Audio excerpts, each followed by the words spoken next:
Unbox the Desglee cordless vacuum with me.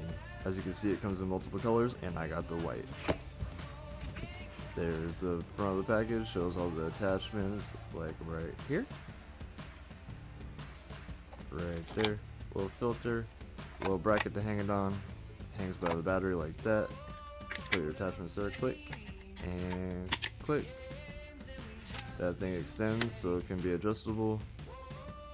Like a little 2-in-1 attachment right there. Click on the battery. Peel, peel, peel, peel, peel. Yeah. Yeah, let's see it in action. Ooh. And it's got 3 speeds, guys. I do review a lot of tech. I've seen this sell as low as $47 with coupons. Grab the link right there. Follow me right there because I do unbox and review a lot of stuff. Comment right there, what should I pick up with this thing?